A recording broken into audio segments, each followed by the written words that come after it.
अंदर 7 पर्व के विषय में बाइबल बयान करती है। 7 पर्व के लिए इब्रानी भाषा में जो शब्द इस्तेमाल किया गया है वो शब्द है मेओद। मेओद का अर्थ होता है कि फिक्स टाइम, एक निकट समय। जैसे कि आज इस मीटिंग का एक निकट समय 9 AM का रखा गया कि 9 AM हम सब आकर यहोवा की इबादत करेंगे, प्रस्तुति करेंगे। और हम सब ने टाइम के साथ इस समय हम इकट्ठा हो गए और इकट्ठा होकर हमने उसकी बातों को सुनने के लिए अपने आप को तैयार किया, उसकी आवाज़ को सुनने के लिए, उसकी वर्शिप करने के लिए अपने आप को तैयार किया हमने। और हमने अपने आप को प्रिपेयर किया कि हम यहोवा के साथ मुलाकात करेंगे, हम यीशु मसीह के साथ मुलाकात करेंगे, क्योंकि यहोवा की हजूरी यहोवा के लोगों के बीच में आ जाती है जहाँ 2 या 3 जमा हो जाते हैं। तो जब 2 या 3 जमा हो जाते हैं, वहां यहोवा एलोहीम की उपस्थिति उस जगह के ऊपर आ जाती है। और हम सब ने अपने आप को प्रिपेयर किया, तैयारी की कि आज सुबह की इबादत 9 बजे हम शुरू करेंगे। और 9 बजे जब हम इस इबादत को शुरू करेंगे, यहोवा की उपस्थिति, यहोवा का जलाल हमारे बीच में होगा। तो इसी प्रकार से इब्रानी भाषा में मेओद का अर्थ होता है एक निकट समय, एक अपॉइंटिंग टाइम, जिसमें यहोवा के जो लोग हैं अपने आप को तैयार करेंगे और वो यहोवा से भेंट करेंगे, यहोवा से एक मुलाकात होगी, यहोवा के साथ उनकी बातचीत होगी। प्रिय अजीजों, ये फिक्स समय है, ये फिक्स टाइम है बाइबल के अनुसार। तो ऐसे 7 टाइम बाइबल के अंदर दिए गए हैं, 7 पर्व दिए गए हैं, 7 मेओद दिए गए हैं, त्योहार दिए गए हैं, जिसमें यहोवा ने ये प्रतिज्ञा की, यहोवा ने वादा किया कि मैं उस समय आकर अपने लोगों से बातचीत करूंगा, मैं अपने लोगों से मुलाकात करूंगा और मेरे लोगों को मूसा बता कि वो तैयार हो जाएं ताकि मैं अपने लोगों से मिलूं। प्रिय अजीजों, जब हम किसी महात्मा या संत से या किसी भी लोगों से मिलने जाते हैं, बड़े प्रिपेयर के साथ होकर जाते हैं, तैयारी के साथ जाते हैं। लेकिन यहाँ पर किसी इंसान से मिलना नहीं है, यहाँ पर हमें जीवते एलोहीम यहोवा के साथ हमारी मुलाकात है, जीवते एलोहीम यहोवा के साथ हमें भेंट करना है। इसलिए जब हमें उस मुलाकात में जाना है, उस भेंट में जाना है, तो बाइबल ये बयान करती है कि यहोवा ने मूसा को बताया कि आपको जब भी हमें इस पर्व में शामिल होना है, तैयारी के साथ और तैयारी का जो कुछ भी इंतजाम है वो सारा कुछ यहोवा मुहैया करेगा। यशवा मसीह अपने लोगों के लिए इंतजाम कर रहा है। हम बाइबल के अंदर एक शादी का बयान करते हैं कि राजा ने जब चुने हुए लोगों को बुलाया, चुने हुए लोगों ने मना कर दिया कि हम उस शादी में नहीं जा पाएंगे, हम बिजी हैं, हमारे पास समय नहीं है। तो राजा ने कहा, जाओ सड़कों से लोगों को पकड़ के लेके आओ, जबरदस्ती लेके आओ, उनको जाओ और लेकर आओ। और लोग आ गए और उनको सबको वस्त्र दिए गए कि वो तैयार होकर राजा के महल में उस मेज में शामिल हो। सब तैयार हो गए, लेकिन एक व्यक्ति उसमें तैयार नहीं था, उसने उस शादी के वस्त्रों को नहीं पहना। और हम सब जानते हैं कि उसके साथ क्या हुआ। राजा ने कहा, हे मित्र, तूने शादी का वस्त्र क्यों नहीं डाला जब तुझे सब कुछ दिया गया था? तुझे विवाह का वस्त्र दिया गया था, तुझे समय दिया गया था कि तू अपने आप को तैयार करे। जो भी चीजें तुझे चाहिए थी वो सब कुछ तुझे दिया गया, सब कुछ तुझे इंतजाम किया गया, सब कुछ मुहैया किया गया। उसके बाद भी तूने अपने आप को तैयार नहीं किया। क्यों? अब तो समय निकल चुका है और तूने अपने आप को तैयार नहीं किया।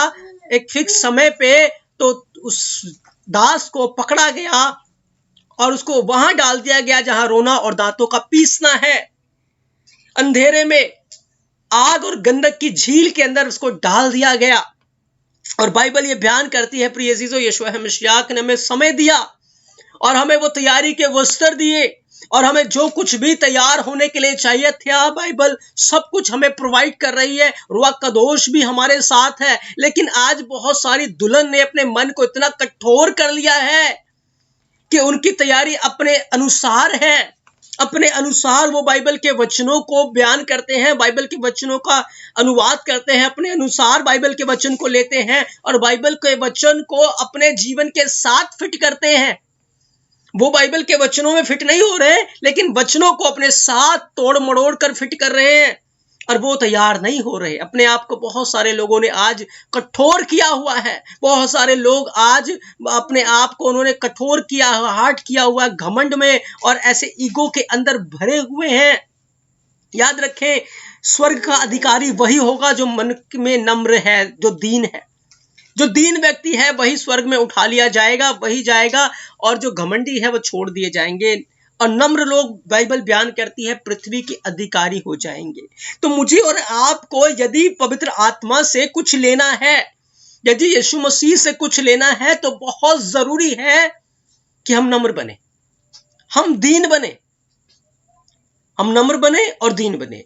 याद रखें, हम कहें कि मैं तो नम्र बहुत हूं, मैं बहुत दीन हूं, लेकिन याद रखें, ये फैसला आज कौन कर सकता है? कैसे आपको पता लगेगा कि आप नम्र हैं, आप दीन हैं?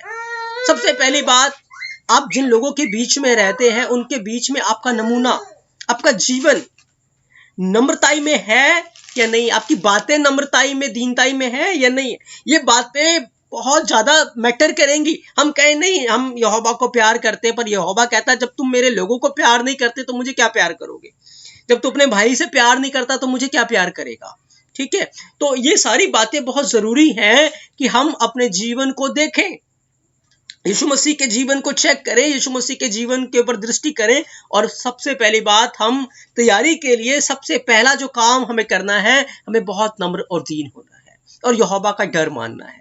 जब हम ये तीन बातें अपने जीवन के अंदर ले आएंगे, फिर तैयारी का जो सामान है, तैयारी का जो वस्त्र है, तैयारी के लिए जो जो कुछ भी हमें आवश्यकता है, वो सब कुछ पवित्र आत्मा और रूह कदोस हमें देता जाएगा। जब तक हम नम्र नहीं होंगे, जब तक हम दीन नहीं होंगे, जब तक यहोवा का डर हमारे जीवन में नहीं रहेगा, याद रखें, पवित्र आत्मा चुप है, पवित्र आत्मा को हमने शोकित किया हुआ है, पवित्र आत्मा हमें कुछ नहीं देगा, हम कुछ भी यहोवा से हासिल नहीं कर पाएंगे और फिर हम कभी भी तैयार नहीं हो पाएंगे और उन 5 मूर्ख कुआरियों में हमारा नाम आ जाएगा और हम यहीं रह जाएंगे। फिर हम कहते रहेंगे कि इसके वजह से हम नहीं जा पाए, हम उसके वजह से नहीं जा पाए, उसने हमारे साथ ऐसे किया, इसने हमारे साथ ऐसे किया। नरक के अंदर क्या है? नरक के अंदर यही होता है, लोग एक दूसरे के ऊपर दोष लगाते हैं, तेरी वजह से मैं यहाँ गया, तेरी वजह से मैं यहाँ गया, तूने मेरे साथ ऐसे किया, तूने मेरे साथ वैसे किया, तूने मेरे साथ वो किया। दोष लगाने वाली आत्मा। और जब आप प्रकाशित वाक्य 12 अध्याय को पढ़ेंगे, लिखा है भाइयों के ऊपर जो दोष लगाता है वो कौन है? वो शैतान है, जो मसीहों के ऊपर, जो भाइयों के ऊपर दोष लगाता है। और वो दोष लगाने वाली जो आत्मा है आज मसीहों के अंदर काम कर रही है, जिसके कारण से वो एक दूसरे की कमियों को प्रकट करके, एक दूसरे की बुराइयों को प्रकट करके अपनी कमियों को ढांपना चाहते हैं। अपने बुराइयों को, अपनी कमियों को, दूसरों की कमियों को दिखाकर वो अपने आप बुराइयों को ढांपना चाहते हैं। और इस तरीके से वो क्या कर रहे हैं? वो शैतान के ग्रुप में शामिल हो रहे हैं, मूर्ख कुआरियों में शामिल हो रहे हैं और वो रैप्चर से, वो यहोवा की उस अपॉइंटेड टाइम में जाने से अपने आप को वंचित कर रहे हैं, रोक रहे हैं। प्रिय जीसो, तो हमें बहुत जरूरी है कि हम प्रिपेयर हो, हम तैयार हो और हम ऐसी बुराइयां यदि हमारे जीवन में कहीं हैं तो हम इन बुराइयों को अपने जीवन से दूर कर दे। प्रिय जीसो, तभी हम तैयार हो पाएंगे। पवित्र आत्मा हमें तैयार करेगा। क्यों? क्योंकि पवित्र आत्मा हमेशा नम्र व्यक्ति के साथ है, पवित्र आत्मा हमेशा दीन व्यक्ति के साथ है और पवित्र आत्मा हमेशा उस व्यक्ति के साथ है जो उसका डर रखता है अपने जीवन में। उसी व्यक्ति के ऊपर वो अपने भेद को, अपने रहस्यों को खोलता है। प्रिय जीसो, तो हम तुरियों के पर्व के विषय में जब स्टडी करते हैं तो लेवी व्यवस्था 23 अध्याय उसके 23 वचन के अंदर यहोवा एलोहीम ने इस प्रकार से कहा कि फिर यहोवा ने मूसा से कहा, इस्राएलियों से कह कि 7वें महीने के पहले दिन को तुम्हारे लिए परम विश्राम हो। 7वें महीने का पहला दिन, याद रखिए, ये 7वें महीने का जो पहला दिन है, ये वो दिन है जिस दिन यहोवा ने आकाश और पृथ्वी की रचना की थी। इसी दिन सृष्टि का बर्थडे आता है, इसी दिन सृष्टि की स्थापना हुई थी, इसी दिन सृष्टि बनाई गई थी। 7वें महीने का पहला दिन, 7वें महीने का पहला दिन ही था जिस दिन यहोवा ने आकाश और पृथ्वी की रचना की, उसको बनाया था। प्रिय जीसो, इसीलिए जो 7वें महीने का पहला दिन है उस दिन नया साल होता है, एक नए साल की शुरुआत होती है। ठीक। और 7 जो है वो संपूर्णता है, कंप्लीट है, और वो यहोवा की ओर इशारा करता है, क्योंकि सब कुछ यहोवा से ही उत्पन्न हुआ था। इसीलिए यहोवा ने 7वें महीने की पहले दिन को चुना कि उस दिन वो अपने लोगों के लिए एक, जैसे आकाश और पृथ्वी की रचना हुई थी, एक नया आकाश एक नई पृथ्वी बनाया गया था, उसी प्रकार से 7वें महीने का जो पहला दिन होगा, उसी दिन एक नया आकाश एक नई पृथ्वी की रचना होगी। क्योंकि जो पुरानी पृथ्वी है, पुराना आकाश है, ये सब जाता रहेगा प्रिय अजीजों, ये सब कुछ खत्म हो जाएगा। तो यहोवा ने ये एक फिक्स समय, एक फिक्स टाइम दिया कि इस समय, इस दिन को मेरे लोग जो है वो तैयार हो जाएं कि यहोवा से हमें भेंट करना है, यहोवा से हमें मिलना है। तो इस दिन हमें यहोवा के साथ भेंट करना है। अब मैं आपको ये बताना चाहता हूं कि ये जो 7वें महीने का पहला दिन है, हम ये कहें कि हमारे 7वें महीने का पहला दिन है, ये नहीं, ये बाइबल का कैलेंडर, ये यहोवा का कैलेंडर है, ये स्वर्ग का कैलेंडर है। उसके 7वें महीने का पहला दिन, 7वें महीने का पहला दिन होगा जिस दिन इस दुनिया से करोड़ों मसीह लोग रैप्चर में चले जाएंगे, गायब हो जाएंगे। और आज हम उस समय में अपना जीवन व्यतीत कर रहे हैं, जब वो समय बिल्कुल हो सकता है इसी साल आ जाए, इसी साल आ जाए। इसी साल का मतलब है 1-2 महीने के अंदर ही आ जाए। सितंबर महीने के अंदर ये दिन आने वाला है प्रिय अजीजों, सितंबर के अंदर हमारे कैलेंडर के अनुसार, और बिब्लिकल कैलेंडर के अनुसार 7वें महीने का जो पहला तारीख है वो सितंबर मंथ के अंदर आएगा। बाइबल के अनुसार 2 कैलेंडर है, एक ज्यूश कैलेंडर है, यहूदी कैलेंडर है, और एक हनोक का कैलेंडर है प्रिय अजीजों। मैं आपको बताना चाहता हूं कि यीशु मसीह ने एक बात अपने सुसमाचार के अंदर बोली कि उस दिन के विषय में, उस घड़ी के विषय में कोई भी नहीं जानता, न स्वर्ग के दूत जानते हैं, ना पुत्र जानता है, पर केवल पिता जानता है। उस घड़ी के विषय में कोई भी नहीं जानता। अब याद रखें, यहूदी लोगों को यह बात अच्छे से पता है कि जिस दिन भी रैप्चर होगा, जिस दिन भी यीशु मसीह का आना होगा, वो 7वें महीने का पहला दिन होगा, 7वें महीने का पहला दिन होगा।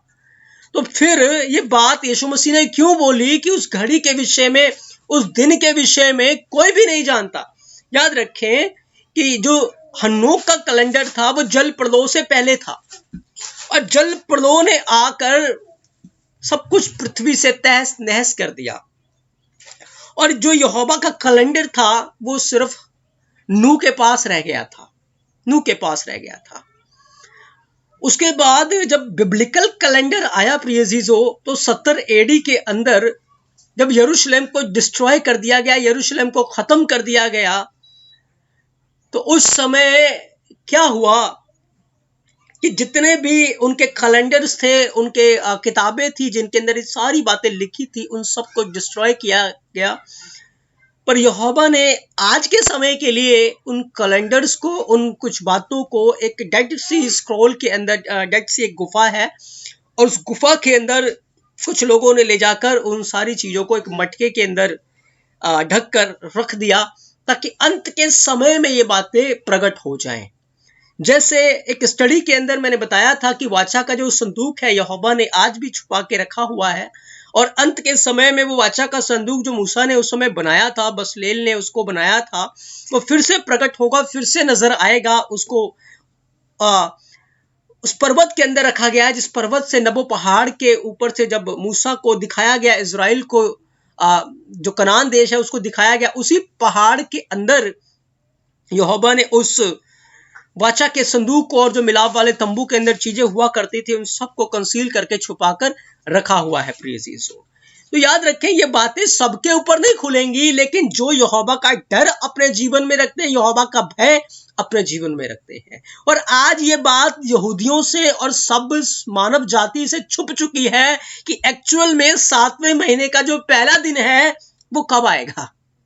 हम पर्व तो सेलिब्रेट कर रहे हैं, हम सब कुछ तो मना रहे हैं, लेकिन 7वें महीने का जो पहला दिन है, आज कोई भी इस बात को नहीं बता सकता, कोई भी नहीं कह सकता कि एग्जैक्ट वो हमारे कैलेंडर के अनुसार कौन सा दिन है, क्योंकि कैलेंडर्स के अंदर बहुत सारी हेराफेरी की गई, बहुत सारे दिनों को, वर्षों को घटाया गया, प्लस किया गया।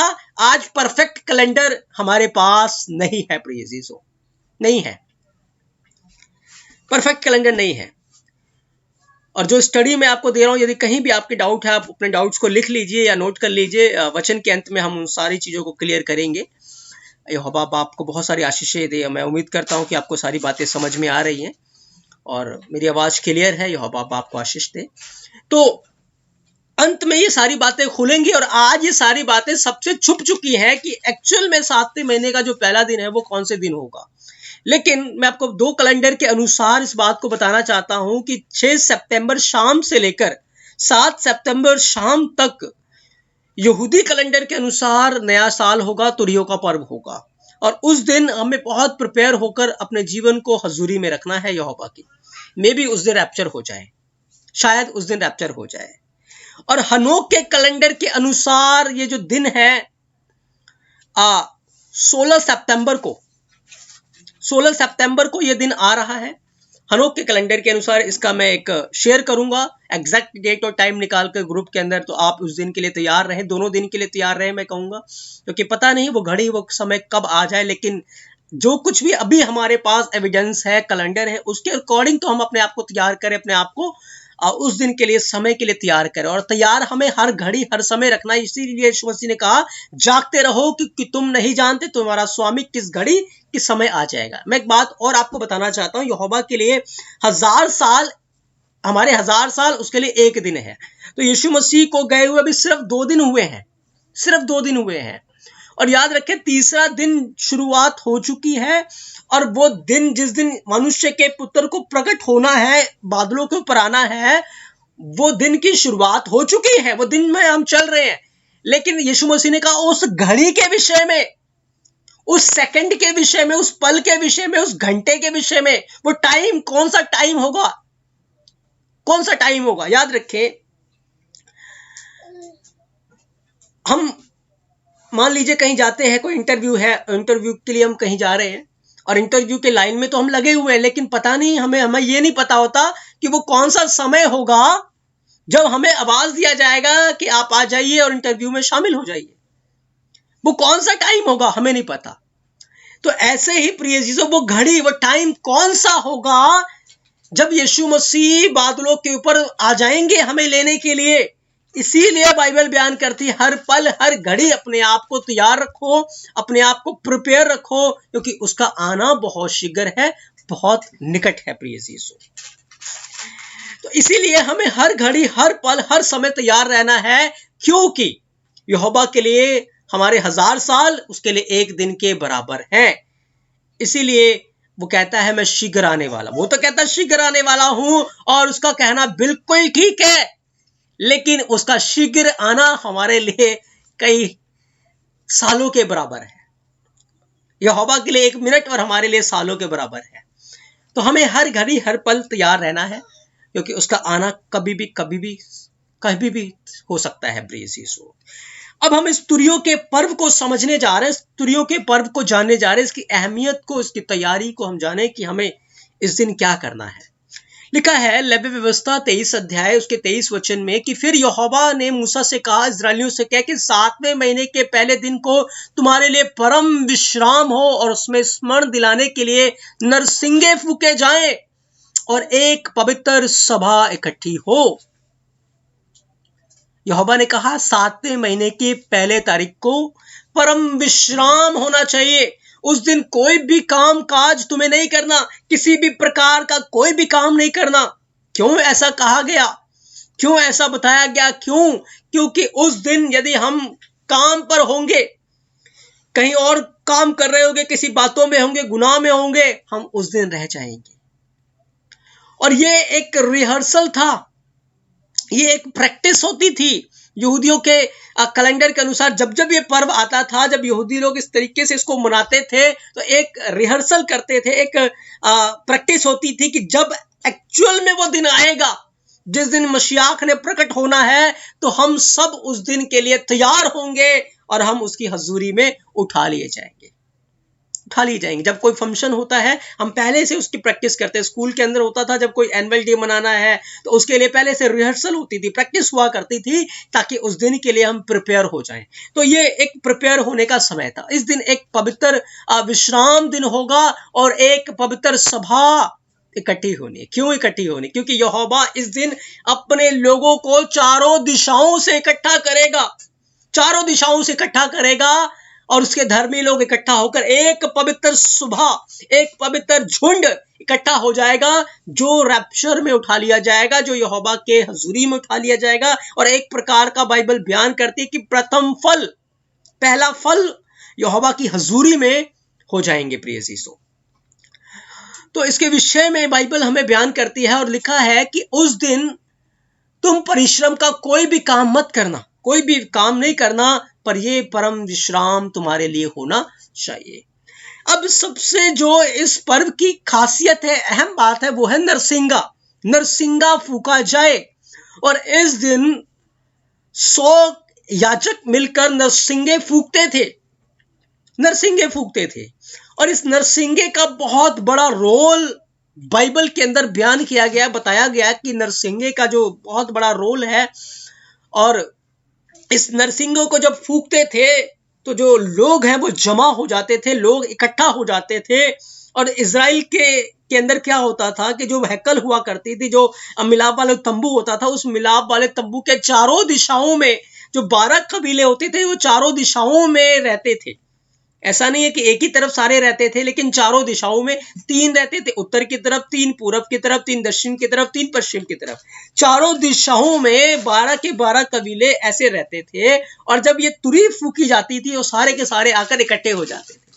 और ये बातें क्यों हो रही थी? ये रिहर्सल हो रहा था कि एक दिन जब स्वर्ग से तुरी फूकी जाएगी, स्वर्ग से आवाज दिया जाएगा, तो कि सारे के सारे लोग फिर से उस समय इकट्ठा हो जाएंगे, ताकि लोगों को इस बात की प्रैक्टिस हो जाए, लोगों को इस बात की आदत हो जाए। प्रिय। और इसी बात को यीशु मसीह ने मत्ती 24 अध्याय 21 वचन के अंदर कहा कि वह तुरी के बड़े शब्द के साथ अपने स्वर्गदूतों को भेजेगा, और वे आकाश के इस छोर से उस छोर तक चारों दिशाओं से चुने हुए लोगों को इकट्ठा कर लेंगे।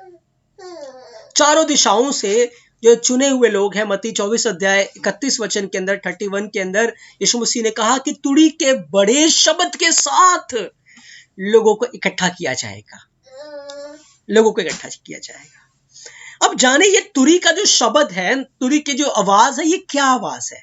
क्यों इसको लिया गया? क्यों इसको तुरी के शब्द के साथ जोड़ा गया है, बताया गया है?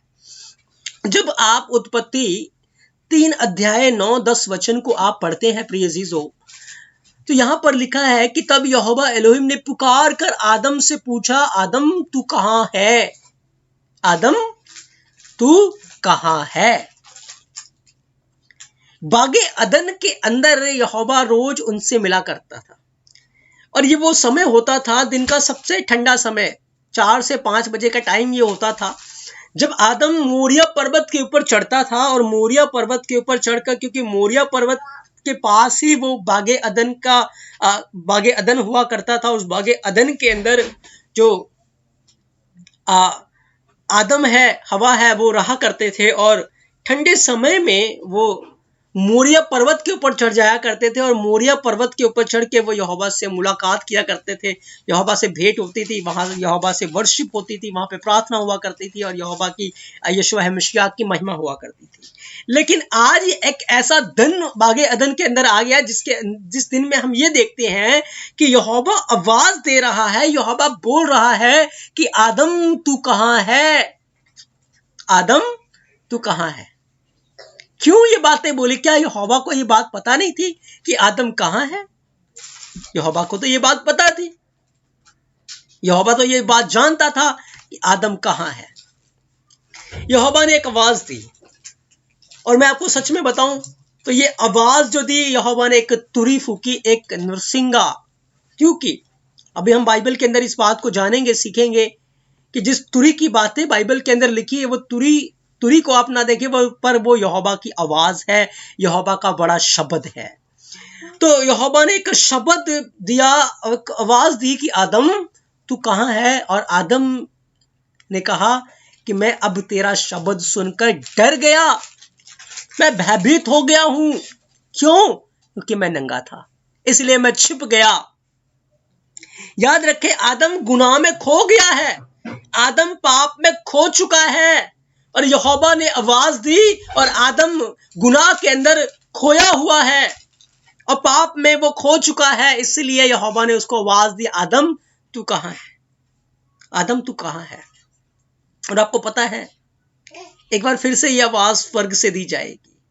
और प्रकाशित वाक्य के अंदर ये बात लिखी है कि बहुत सारे जो ऐसे गुनाह में उस समय जिन्होंने मन नहीं फिराया होगा, तौबा नहीं की होगी, अपने आप को पहाड़ों की खो में जाकर, चट्टानों की दरार में जाकर छुपा लेंगे कि हमें इस मेमने के क्रोध से, इसके क्रोध से बचा लो, पर वो नहीं बच पाएंगे। जैसे आदम उस समय छुप गया था ना, पृथ्वी के धनवान लोग, पृथ्वी के जो अच्छे अच्छे लोग हैं, जिन्होंने अपने आप को सोचा कि हम अपने आप को बचा लेंगे, वो सारे के सारे गुनाहगार पापी लोग अपने आप को मुंह छुपाते फिरेंगे, अपने आप को बचाते फिरेंगे, छिपाएंगे, जैसे आदम उस समय छिपा रहा था, क्योंकि वो गुनाह में था और उस समय भी लोग गुनाह में होंगे। तो यहोवा ने पूछा कि आदम तू कहां है, और आदम गुनाह में खो चुका था और आदम यहोवा से दूर हो चुका था। अब क्योंकि आदम दूर हो चुका था, आदम खो गया था, जिस प्रकार से यहोवा ने उस समय आवाज दी और आदम तू कहां है, और आदम ने कहा मैं तो गुनाह में फंस गया हूं, मैं पाप में गिर चुका हूं, मैं नंगा हो चुका हूं, इसलिए मैं तेरे पास अब नहीं आ सकता, मैं आपके पास नहीं आ सकता। खो चुका था। पर आज भी लोग गुनाह में खो चुके हैं, पाप में खो चुके हैं, और वो यीशु मसीह के पास नहीं आना चाहते। क्यों? क्योंकि पाप में खोने के बाद भी उन्होंने अपने आप को कठोर कर लिया, अपने आप को हार्ड कर लिया। यहां आदम से ये हम नहीं सुनते कि आदम ने बोला यहोवा मुझसे बहुत बड़ा पाप हो गया, मुझे क्षमा करो, मुझ पे ऊपर दया करो। उसने तौबा नहीं की। पर आदम ने क्या कहा?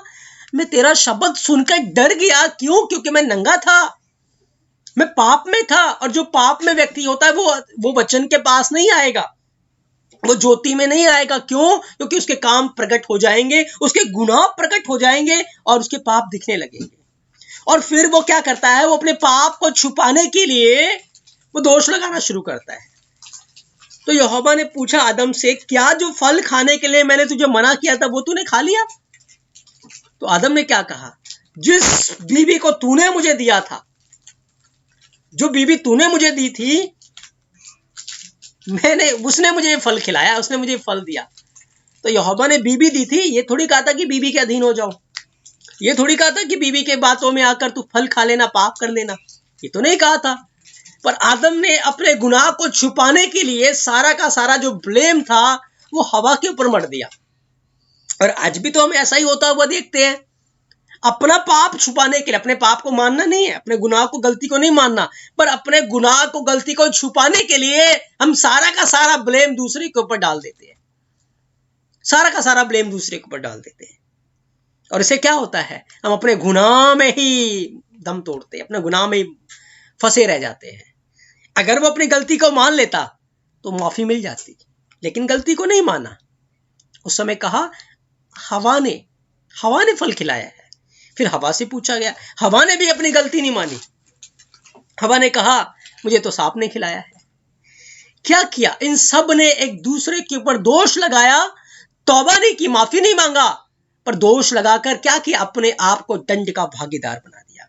और आज भी मसीहत के अंदर ऐसे ही हो रहा। लोग तौबा नहीं कर रहे, मन नहीं फिरा रहे, पर दोष लगा रहे एक दूसरे के ऊपर, ताकि हमारे गुनाह छुप जाए, हमारे पाप छुप जाए और हम लोगों की नजरों में अच्छे हो जाए। लेकिन याद रखें, आप लोगों की नजरों में हो सकता अच्छे बन रहे हो, लेकिन यहोवा की नजरों में अच्छे नहीं है। आप यहोवा की नजरों में अच्छे नहीं, यीशु मसीह की नजरों में वो आपके अंदर भी देख रहा है, बाहर भी देख रहा है, आपके गुप्त में किए गए पापों को भी देख रहा है, आपके प्रकट में किए गए पापों को भी देख रहा है।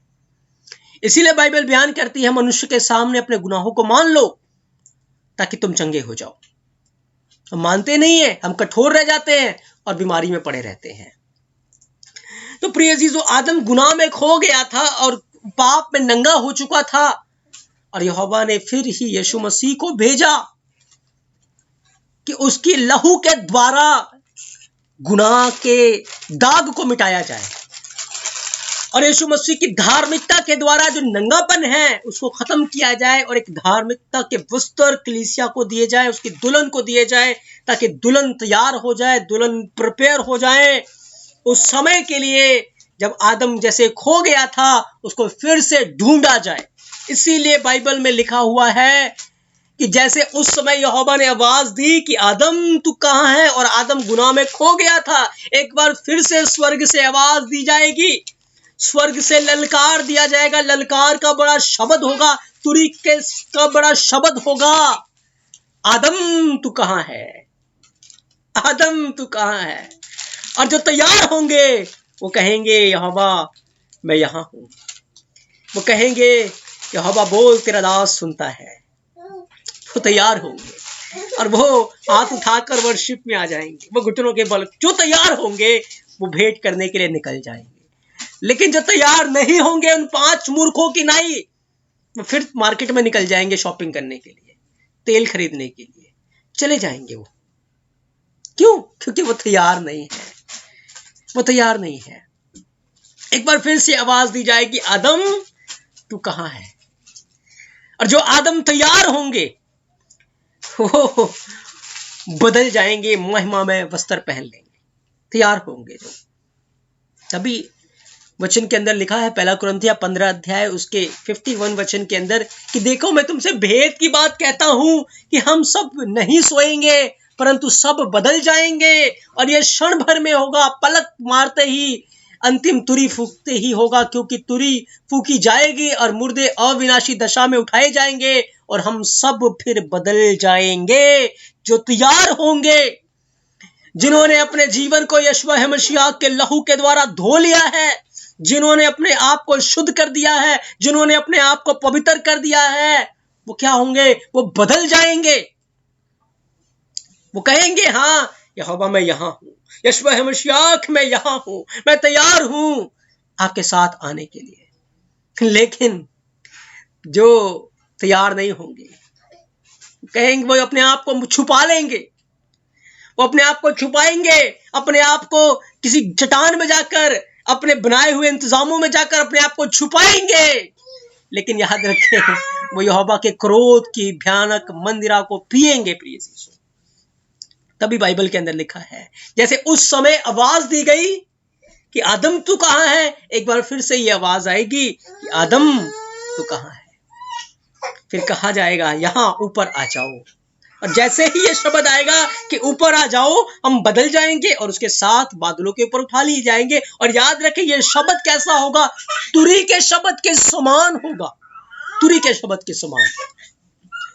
क्योंकि ये सारी बातें हम जब पढ़ते हैं 1 थिस्सलुनीय 4 अध्याय 16 वचन में लिखा है कि प्रधान द्रोही आप इस स्वर्ग से उतरेगा और उस समय ललकार और प्रधान दूत का शब्द सुनाई, एक शब्द सुनाई देगा, आदम तू कहाँ है। और जो तैयार होंगे घुटनों के बल आ जाएंगे, वो समय प्रिपेयर होंगे, वो आ जाएंगे और वो बदल जाएंगे और फिर कहेंगे मेरे बाप के धन्य लोगों यहाँ आ जाओ। और उसी समय जो शब्द होगा उस शब्द को जैसे ही हम सुनेंगे हम बदल जाएंगे और फिर हवा में उठा लिए जाएंगे ताकि अपने अद्रोही के साथ मुलाकात करें, यीशु मसीह के साथ हम भेंट करें। एक शब्द होगा और ये शब्द कैसा होगा? तुरी के शब्द के समान होगा। इन बातों को जब आप समझने के लिए निर्गमन 19 अध्याय 18 वचन को पढ़ते हैं, लिखा जब यहोवा सीनै पर्वत के ऊपर उतरा था तो जैसे ही यहोवा उतरा उसकी वाणी आई, उसका शब्द आया, तो जो पर्वत है वो धुएं से भर गया। और लिखा है फिर जब नरसिंगे का शब्द बढ़ता गया, बहुत भारी होता गया, मूसा बोल उठा और यहोवा ने अपनी वाणी उस नरसिंगे के शब्द में होकर बोला। नरसिंगे के शब्द तुरी के शब्द के समान उसमें वो बोल रहा था। याद रखें बाइबल में उस समय के विषय में कहीं नहीं लिखा कि तुरी बजाई जा रही थी, लेकिन जब यहोवा बोला तो वो तुरी के समान था, तुरी के समान उसकी आवाज आ रही थी और सारा पर्वत जो था वो कांप रहा था, धधक रहा था, धधक रहा था। और याद रखें जब यीशु मसीह बादलों के ऊपर आएंगे, बादलों के ऊपर आएंगे, उस समय पूरी दुनिया हिल जाएगी, पूरी दुनिया हिल जाएगी, क्योंकि हर समय हर जगह तबाही का बड़ा मंजर होगा, बड़ा मंजर होगा।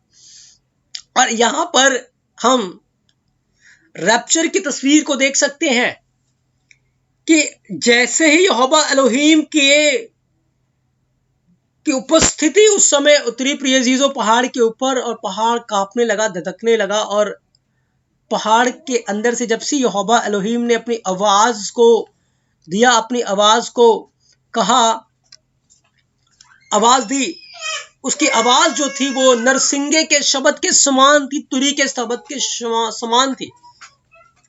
और उस आवाज से सारे जो लोग थे वो बहुत ही घबराने लगे और डरने लगे और बहुत ज्यादा भयभीत होने लगे थे। और उसके अंदर से यहोवा का बड़ा शब्द निकल के आया कि क्या जो वचन तुम्हें सुनाए जाते हैं तुम उनका पालन करोगे, उसको मानोगे। और इतिहास इस बात को बताता है कि उस आग में से बहुत सारी आग की लपटें निकली और हर एक के पास जाकर ठहर गई और सामने आकर उनसे पूछने लगी कि क्या तू एक यहोवा को मानेगा, क्या तू मूर्ति पूजा नहीं करेगा। ये सारी आज्ञाएं जब उनको सुनाई गई तो लोगों ने भयभीत होकर कहा कि हाँ, हम इन बातों का पालन करेंगे। पर याद रखें, जब तुरियों का पर्व आएगा उस दिन जब यहोवा के ये शब्द हम सुनेंगे कि आदम तू कहाँ है, और जो तैयार होंगे वो भेंट करने के लिए निकल जाएंगे, वो चले आएंगे, उन सब के ऊपर वो जलाली अग्नि में बादल उन सब के ऊपर आ जाएगा और वो सब के ऊपर आकर वो ठहर जाएगा। क्योंकि याद रखें, हमारा एलोहीम बाइबल बयान करती है भस्म करने वाली आग है, और वो अपने सेवकों को आग के समान बना देता है। याद रखें, हमें यहोवा की हजूरी में जाना है तो आग बनना पड़ेगा, फायर। हमारा यहोवा जैसे भस्म करने वाली आग है, मुझे और आपको भी वो आग के रूप में बना दिया जाएगा। हम आग के समान हो जाएंगे, कोई हमें छुएगा वो भस्म हो जाएगा। ठीक, तो यहोवा का जो वचन है वो आग के समान है। आज वो वचन हमारे अंदर आग की तरह रहता है। तो उस समय वो जलाली बदन जब हम पहन लेंगे, एक महिमा में वस्त्र आकर हमें हमारे नंगेपन को ढांप देगा, हमें बदल देगा, बिल्कुल पूरी रीति से हम बदल जाएंगे। तो यहोवा की हजूरी में उठा ले जाएंगे और वहां पर कूड़ा करकट या शरीर नहीं जा सकता, क्योंकि वो भस्म हो जाएगा, वो जल जाएगा, वहां पर आग ही जा सकता है। तो हम उस समय महिमा में होकर बदल जाएंगे, फिर हम यहोवा की हजूरी में रहने के लिए, उसकी वर्शिप करने के लिए तैयार हो जाएंगे। तो यहाँ यहोवा का शब्द जो आया वो नरसिंगे के शब्द के समान था। और भजन संहिता 47 अध्याय 5 वचन बयान करता है कि एलोहीम यहोवा जय जयकार के सहित यहोवा नरसिंगे के शब्द के साथ ऊपर गया।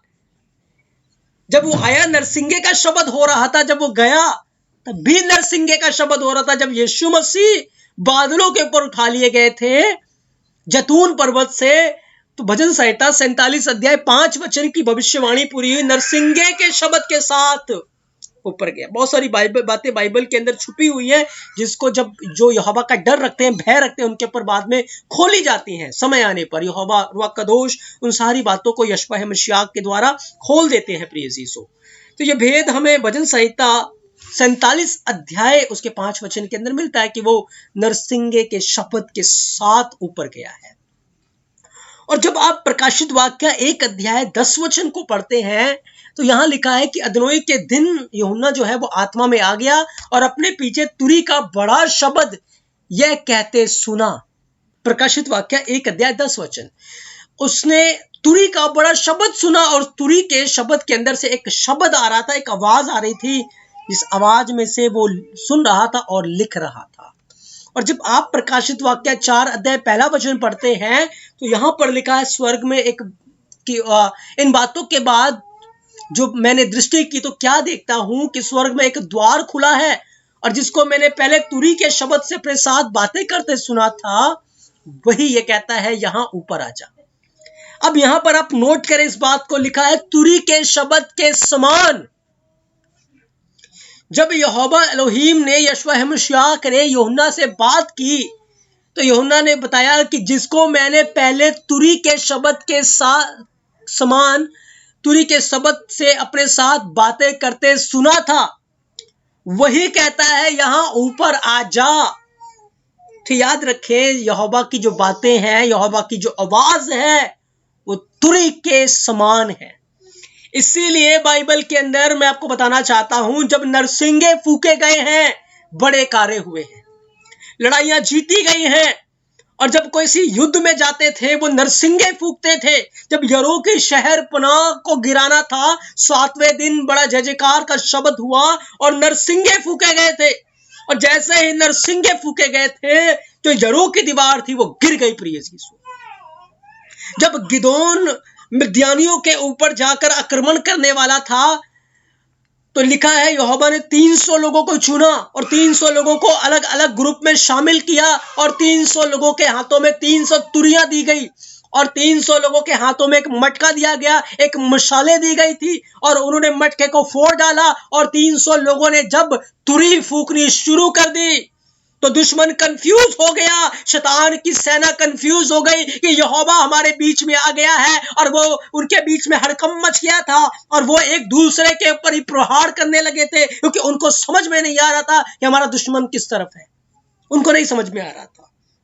इसीलिए जब आज भी तुरी फूकी जाती है, रूह और सच्चाई के साथ शैतान भागता है, वो कांपता है। बाइबल के अंदर लिखा, जब दाऊद तुरी को बचाता था, नरसिंगा फूकता था। जो वीणा की बात हुई है वह नरसिंगा है, वो तुरी है। और उस तुरी को जब वो फूकता था, तो शाऊल के अंदर जो दुष्टात्मा होती थी उसको छोड़कर चली जाती थी। क्यों? क्योंकि वो कंफ्यूज होती थी कि यहोवा आ चुका है। और जहां यहोवा आ गया है, उसकी उपस्थिति आ गई है, वहां दुष्ट आत्मा का कोई भी काम नहीं है। प्रिय अजीजों, एक बड़ा कंफ्यूजन मिद्यानियों के अंदर आ गया था और 300 लोगों ने जब तुरी फूकी, तो सारे के सारे मिद्यानी लोग अपने आप को ही मारने लगे थे और दुश्मन नाश हो गए। इसीलिए अंत के समय में जब यहोवा की आवाज आएगी, आदम तू कहां है, और जो तैयार होंगे वो कहेंगे मैं यहां हूं। और फिर उनको कहा जाएगा यहां ऊपर आ जाओ। और वो शब्द कैसे होगा? तुरी के शब्द के, नरसिंगे के समान होगा।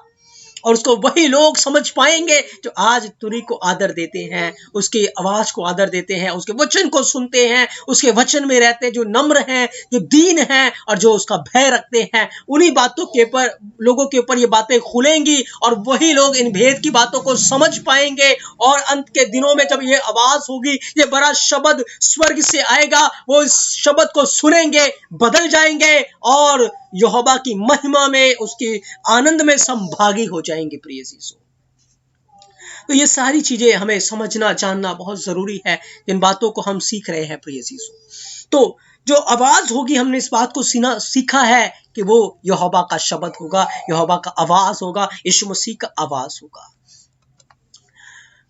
अब मैं आपको बताना चाहता हूं कि हमें अब उस दिन के लिए, उस घड़ी के लिए अपने आप को तैयार करना है, ताकि जब हम स्वर्ग से इस तुरी की आवाज को आता हुआ सुने, उस शब्द को सुने, तो हम भी उस समय कंफ्यूज ना हो। जैसे बहुत सारे लोग कंफ्यूज हो जाएंगे जो आज तुरी से नफरत करते हैं, यहोवा के वचनों से नफरत करते हैं, अपने भाई बहनों से नफरत करते हैं। वो कंफ्यूज हो जाएंगे क्योंकि उन्होंने यहोवा की आवाज को नहीं सुना। एक बात आपको छोटी सी बताना चाहता हूं। बाइबल के अंदर लिखा है, एलिया, एक समय ऐसा आया उसके जीवन में जब वो बहुत ही ज्यादा निराशा से गुजर रहा था और वो निराशा में था। जब वो निराशा में था और वो यहोवा से अपनी मौत की दुहाई मांग रहा था कि यहोवा अब तो मुझे मर जाने दे। यहोवा ने कहा ठीक है, अपने दूत को भेजा और एक रोटी दी और उसको खा और 40 दिन 40 रात तुझे यात्रा करनी है। यात्रा करके वो एक गुफा के पास पहुंचा और एक बड़ी आंधी का शब्द हुआ। जब बड़ी आंधी का शब्द हुआ, उस शब्द को जब सुना गया तो उसके अंदर यहोवा नहीं था। फिर एक बड़ा भूकंप हुआ और एलिया हिल गया, लेकिन उस भूकंप के अंदर यहोवा नहीं था। एक बड़ा भूस्खलन हुआ, एक बड़ा तूफान आया, लेकिन उस तूफान के अंदर यहोवा नहीं था। लेकिन उसके बाद क्या हुआ? एक धीमी मीठी सी आवाज आई, एक मीठी सी आवाज आई और उस आवाज के अंदर कौन था? उस आवाज के अंदर यहोवा था। इस आवाज के अंदर यहोवा था। तो याद रखें, इस बात को कौन समझ सकता था? एलिया जान सकता था, क्योंकि एलिया ने यहोवा की आवाज को सुना था उसने उसके वचन को सुना था, उसके वचन को प्रचार किया था। तो उसी लोग जो उसकी मीठी सुरीली आवाज को आज सुनते हैं, उसके वचन को जो मधु से भी मीठा है उसको सुनते हैं, उसको जानते हैं, वही उस मीठी सुरीली आवाज को सुन पाएंगे, समझ पाएंगे। बाकी लोगों के लिए मैं आपको बताऊं तो जो आज भूस्खलन हो रहे हैं, लड़ाइयां हो रही हैं, विवाद छिड़ रहे हैं, कोरोना वायरस फैला हुआ है, ये सारी चीजें दुष्ट के लिए चिन्ह है, पापियों के लिए चिन्ह है ये। पर मेरे और आपके लिए एक मीठी सी आवाज है जो कहेगी आदम तू कहाँ है, जो कहेगी यहाँ ऊपर आ जाओ। ये मीठी सी आवाज मेरे और आपके लिए रखी गई। वो नरसिंह का सुरीला शब्द, वो मधुर शब्द, वो मीठा शब्द मेरे और आपके लिए रखा गया है। लेकिन उससे पहले जो लड़ाइयां होंगी, ये सारी चीजें होंगी, बिजलियां कड़केंगी और ये सारी चिन्ह जो प्रकट होंगे, ये इस दुनिया के लोगों के लिए है जो इन चिन्हों के अनुसार चलते हैं, इन चिन्हों के अनुसार वो देखते हैं। तो दुष्ट ने भी आज के समय में अपनी पूरी तैयारी कर ली है कि वो पवित्र लोगों से लड़ाई करे और उनके ऊपर जय पाए। लेकिन याद रखिए, यहोवा के लोगों के ऊपर कोई जय नहीं पाएगा, क्योंकि यहोवा ने हमें जयवंत से भी बढ़कर बनाया है। कोई हमारी शरीर को घात कर सकता है, लेकिन हमारी आत्मा को, हमारे अंदर जो विश्वास है यीशु मसीह के प्रति, हमारे अंदर जो प्रेम है यीशु मसीह के प्रति, उसको कोई भी खत्म नहीं कर सकता। एक ही व्यक्ति खत्म कर सकता है उस प्रेम को, वो है आप खुद। आप खुद अपने अंदर से उस प्रेम को, उस विश्वास को खत्म कर सकते हैं। इसीलिए बाइबल के अंदर मैं आपको बताऊं, आपका सबसे बड़ा शत्रु शैतान नहीं है। आपका सबसे बड़ा शत्रु आपके भाई बहन नहीं है, आपका पड़ोसी नहीं है, लेकिन आपका सबसे बड़ा शत्रु आपका मन है, जो आपको लूटता है, आपको धोखा देता है। और बाइबल बयान करते उसमें असाध्य रोग लगा, उसका भेद कोई नहीं समझ सकता। आपका सबसे बड़ा शत्रु आप खुद हैं, जो अपने आप को बुरे दिशाओं में, गलत चीजों में ले जाते हैं। और आप ही अपने आप के सबसे बड़े दोस्त भी हैं, जो अपने आप को सही दिशा में ले जाते हैं, वचन के अनुसार लेकर जाते हैं। इसीलिए जब आप आत्मा के द्वारा शारीरिक क्रियाओं को मारेंगे, मन को मारेंगे, तो फिर आप अपने दोस्त बन जाएंगे। लेकिन जब आप मन की सुनेंगे, शारीरिक काम करेंगे, तो अपने आप के सबसे बड़े दुश्मन आप ही हो जाएंगे। इसीलिए हमें फैसला लेना है कि हमें क्या करना है। तो प्रिय अजीजों, उस समय मेरे और आपके लिए एक मीठी सुरीली आवाज आएगी, आदम तू कहाँ है। और फिर जब जो लोग इस बात को सुनेंगे वो तैयार हो जाएंगे। लेकिन याद रखें, हमें हर घड़ी, हर पल तैयार रहना है। याद रखें, यदि हमने अपने भाई बहनों के प्रति अपने मन के अंदर कुछ भी रखा है, हम रह जाएंगे, हम उसके राज्य में नहीं जा पाएंगे।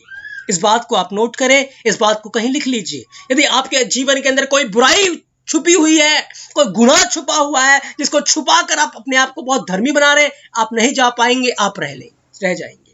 इसीलिए आज जब हम यहोवा के इस कलाम को सुनते हैं, अपने मनों को कठोर ना करें, पर नम्र हो जाए, दीन हो जाए, अपने गुनाहों से मन फिरा ले। ऐसा मन ना कहे कि अगर मैं उससे माफी मांग लूंगा तो मैं छोटा हो जाऊंगा, या उसने मेरे साथ गलत किया, मैं उसके साथ भी गलत करूंगा। नहीं, आप अपने आप के लिए दूसरों को क्षमा करें, अपने आप के लिए दूसरों को माफ करें, अपने आप के लिए दूसरों को प्यार करें। तभी आप अपने आप के दोस्त हैं, अपने मित्र हैं। यीशु मसीह को आप प्यार करते हैं। इसीलिए क्योंकि समय बहुत निकट आ चुका है। यहोवा के प्रति रिश्ता ठीक करने से पहले लोगों के प्रति जाकर रिश्ता ठीक करें, अपने भाई बहनों के प्रति जाकर रिश्ता ठीक करें, तभी आप उसके राज्य में जा पाएंगे प्रिय चीजों। नहीं तो हम यहीं रह जाएंगे। हमें इन बातों को समझना, जानना बहुत जरूरी है। ये बातें आज कलीसिया के अंदर नहीं है।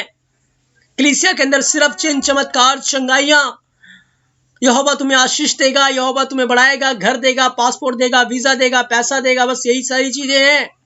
पर ये बातें आज कोई नहीं बता रहा, और इन बातों का आपको भी प्रचार करना है। ये मेरी ड्यूटी नहीं है, ये आपकी भी ड्यूटी है कि आप जिन लोगों के साथ मिलते हैं, जिन लोगों के साथ उठते बैठते हैं, उनके साथ इन बातों का बयान करें, इन बातों की चर्चा करें, इन बातों का प्रचार करें, क्योंकि समय बहुत निकट आ चुका है। ये हम सबकी रिस्पॉन्सिबिलिटी है कि हम इस बात का प्रचार करें कि मन फिराओ, क्योंकि स्वर्ग का राज्य, यीशु मसीह का आना बहुत निकट हो चुका है। वो किसी भी घड़ी, किसी भी क्षण बादलों के ऊपर आ सकता है। प्रिय यीशु, हम सबको तैयार होना है। अब हमें एक दूसरे को माफ करना है, एक दूसरे को प्यार करना है, एक दूसरे को गले से लगाना है। मत देखे कौन आपके साथ क्या कर रहा है। आप देखें आप उसके साथ क्या कर रहे हैं, आप उसके साथ क्या कर रहे हैं, आप क्या बीज बो रहे हैं, आप क्या क्या कर रहे हैं। मत देखें कि किसी ने आपको नहीं देखा, याद रखें यहोवा ने आपके अंदर भी देखा है, आपके बाहर भी देखा है, वो आपके किए का फल आपको जरूर देगा। इसलिए प्रिय अजीजों, अपने जीवन को नम्रताई और दीनताई में लेकर जाएं, ताकि यहोवा के राज्य में आप उठा लिए जाएं और आप अनंत जीवन के वारिस बन जाएं। प्रिय अजीजों, यशाया 18:3 में लिखा है, हे जगत के सब रहने वालों और पृथ्वी के सब निवासियों, जब झंडा पहाड़ों पर खड़ा किया जाए तो उसे देखो, और जब नरसिंगा फूका जाए तब उसको सुनो। ये पैगाम सिर्फ कलीसिया के लिए नहीं है, पर पूरी मानव जाति के लिए है। हे जगत के सब रहने वालों, पृथ्वी के सब निवासियों, जब झंडा पहाड़ों पर खड़ा किया जाए उसे देखो, और जब नरसिंगा फूका जाए तब सुनो। याद रखें, झंडा पहाड़ के ऊपर खड़ा कभी किया जाता है जब लड़ाइयों की तैयारी हो जाती है, और इस समय आप देख रहे हैं कि हर जगह लड़ाई का माहौल है और थर्ड वर्ल्ड वॉर की ओर हम बढ़ रहे हैं, और झंडा पहाड़ों के ऊपर खड़ा है। इसे देखो, इसे आंखें मत मूंदो। और जब नरसिंगा फूका जाए, इसके बाद लिखा नरसिंगा फूका जाएगा तब उसको सुनो। उसकी आवाज को सुनने से अपने कानों को बंद मत करो, क्योंकि नरसिंगा बहुत शीघ्र और बहुत शीघ्र फूका जाने वाला है। बहुत शीघ्र फूका जाने वाला है। इसलिए हमें बी प्रिपेयर उस समय के लिए, उस टाइम के लिए जब नरसिंगा फूका जाएगा और ये आवाज आएगी, आदम तू कहाँ है। और ऐसा ना हो कि उस समय हम कहें कि यहोवा मैं तेरे शब्द को सुनकर डर गया, क्योंकि मैं तो नंगा था, उसने मेरे साथ ऐसे किया था, उसने मेरे साथ वो बुराई करी थी, इसलिए ये बातें हो गई, मुझे थोड़ा और समय दो। उस समय आपको मौका नहीं मिलेगा, उस समय आपको टाइम नहीं मिलेगा। उस समय आपको कहना, यहोवा मैं यहां हूं, यहोवा बोल, तेरा दास सुनता है, तेरा दास तेरी बातों को सुनता है। अगर हम धार्मिकता में होंगे, हम उसके आज्ञाकारी में होंगे, हम उसकी बात को सुनेंगे, उसकी आवाज को सुनेंगे, लेकिन जो गुनाह में होंगे उसके शब्द को नहीं सुन पाएंगे, नहीं सुन पाएंगे, और वो अपने आप को छुपाते हुए फिरेंगे, क्योंकि वो तैयार नहीं है। इसीलिए लिखा है, हे जगत के सब रहने वालों, पृथ्वी के सब निवासियों, जब झंडा पहाड़ों पर खड़ा किया जाए उसे देखो, और जब नरसिंगा फूका जाए तब उसको सुनो। क्या हम तैयार हैं नरसिंगे के शब्द को सुनने के लिए?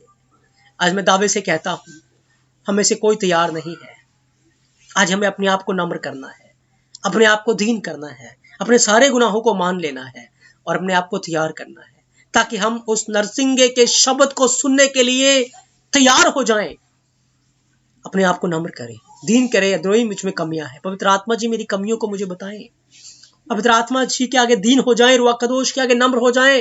रूह कदोश को आज अपने जीवन में काम करने दें, कठोर ना करें अपने आप को। और जब वो बताता है कि आपके जीवन में ये पाप है, आपने ये गुनाह किया है, तो उसी समय उसको मान लीजिए और तौबा कर लीजिए, मन फिराएं, उसे छोड़ दे प्रिय अजीजों। क्यों? क्योंकि लिखा है यशाया 18:4-5 में, क्योंकि यहोवा ने मुझसे कहा, धूप की तेज गर्मी व कटनी के समय, ओस वाले बादल के समय समान मैं शांत होकर निहारूंगा। यहोवा कहता है मैं निहारूंगा। कब? कटनी के समय। कटनी का समय कौन सा होता है? अंत का समय। कटनी अंत को दिखाता है। यहोवा कहता है अंत के समय में शांत होकर निहारूंगा, क्योंकि दाख तोड़ने का समय से पहले वह फूल फल चुके और दाख के गुच्छे पकने लगे हैं, तब वह टहनियों को हंसुए से काट लेगा और फैली हुई डालियों को तोड़ तोड़कर, फैली हुई डालियों को लिखा तोड़ तोड़कर आग में फेंक देगा। फैली हुई, फैलने का अर्थ क्या होता है? घमंडी। हम कहते हैं ना ये बंदा फैल गया, फैल गया। फैलने का अर्थ होता है घमंडी। और जो डालियां अपनी हद में हैं, नम्र हैं, दीन है, अच्छा फ्रूट लेकर आती हैं, पवित्र आत्मा के फलों से भरे, वो क्या है? वो उसे काट कर स्वर्ग के राज्य में रखा जाएगा। याद रखें, जिस डाली के ऊपर फल लगे होते हैं ना, वो डाली झुका होता है, वो झुक जाता है। और जिस डाली के ऊपर फल नहीं होते ना, वो अकड़ में होता है, वो ऊपर की तरफ होता है। अगर मेरे और आपके अंदर फल है ना, पवित्र आत्मा के वरदान है, हम झुक जाएंगे। कोई बात नहीं, हमसे गलती हो गई, हम झुक जाएंगे हर जगह, हम अपने आप को छोटा करेंगे अगर फल है पवित्र आत्मा का तो। और यदि फल नहीं है, नहीं मैं तो नहीं, फिर हम नहीं अपनी गलती को मानेंगे, हम अकड़ में रहेंगे, हम घमंड में रहेंगे, और घमंडियों को यहोवा देखना नहीं चाहता। उसे तोड़ा जाएगा और आग में डाल दिया जाएगा, उसे आग की भट्टी में डाल दिया जाएगा। लेकिन जो डाली फ्रूटफुल होंगी, जिनमें फल होगा, जो झुकी होंगी, जो नम्र होंगी, जो दीन होंगी, जो यहोवा के भय में होंगी, उसे काटा जाएगा और स्वर्ग के राज्य में रख दिया जाएगा। वो समय बहुत शीघ्र आने वाला है, इसीलिए बी प्रिपेयर, तैयार हो जाएं, सावधान हो जाएं, सतर्क हो जाएं, जाग जाएं नरसिंगे की आवाज को सुनने के लिए, क्योंकि वो बहुत शीघ्र होने वाला है। प्रिय जीजो, बहुत शीघ्र हम उस आवाज को सुनेंगे। उस पर्व में शामिल होकर हम यहोवा की हम्दो सना करेंगे। वहां पर हम उसकी हजूरी में खड़े होकर कहेंगे हालेलुया, आमीन। और प्रकाशित वाक्य 11 अध्याय 15 वचन में लिखा है, जब 7वें स्वर्गदूत ने तुरी फूकी तो स्वर्ग में इस विषय में बड़े बड़े शब्द होने लगे, जगत का राज्य हमारे अद्रोही यशवा मसीह का हो गया है और वो युगान युग राज्य करेगा। तुरी फूकी जाएगी और जो वैभव है, आवाज है, वो हमारा हो जाएगा, उसके प्रेम करने वालों का हो जाएगा। लेकिन ये आखिरी वचन उन लोगों के लिए है जो इन आवाज को, आज के वचन को सुनकर भी अपने मन को कठोर करेंगे। लिखा है यहेजकेल 33 अध्याय उसके 5 वचन में, उसने नरसिंगे का शब्द सुना परंतु मन नहीं फिराया, नहीं चेता, इसलिए उसका खून उसी के सिर लगेगा। परंतु यदि वो अगर मन फिरा लेगा, यदि चेता जाएगा तो अपना प्राण बचा लेगा। याद रखे, जो कोई नरसिंगे का शब्द सुनेगा, तौबा करेगा, मन फिरा लेगा, वो अपने आप को बचा लेगा। लेकिन उस शब्द के जब होगा, हम अपने आप को छुपाएंगे, क्योंकि गुनाह में होंगे तो छुपाएंगे और उस समय तौबा का समय नहीं होगा। पर आज जब हम उसकी आवाज, जो कि बाइबल का वचन है, नरसिंगे के समान है, उसको हम सुनते हैं, तौबा करेंगे, मन फिराएंगे, तो फिर हम बचा लिए जाएंगे। और ये हमारे लिए चेतावनी है, ये हमारे लिए आज सबक है प्रिय जीसो। तो ये यहोवा का कलाम है जो आज हमने सीखा है कि हम तुरियों के पर्व के रहस्य को, उसके भेद को, उसकी बातों को हमने सीखा, जाना है कि सच में क्यों इस पर्व को लिया गया, इसकी अहमियत क्या है, ये कैसे रैप्चर के साथ जुड़ा हुआ है। जब कलीसिया का शुभ आगमन हो जाएगा, कलीसिया बादलों के ऊपर उठा ली जाएगी और हम उसकी हजूरी में पहुंच जाएंगे प्रिय जीसो। तो मेरा द्रोही आपको बहुत सारी आशीषें और बरकतें दे। जब आज हमने तुरियों के पर्व के विषय में सीखा कि किस प्रकार से जो तुरी की आवाज है वो यहोवा का बड़ा शब्द है, और हम उस शब्द को सुनने के लिए तैयार हो जाए, अपने जीवन से कमियों को, पापों को निकाल दे और आज पवित्र आत्मा के सामने नम्र दीन हो जाए, उसका भय रखे, और जब वो हमारे कमियों को, गुनाहों को बताता है, हम उसे मान ले और मन फिराए। यहोवा अब्बा अपने इस पवित्र वचन के द्वारा आप सबको बहुत सारी आशीषें और बरकतें दे। आप सबको शबत शलोम, आमीन।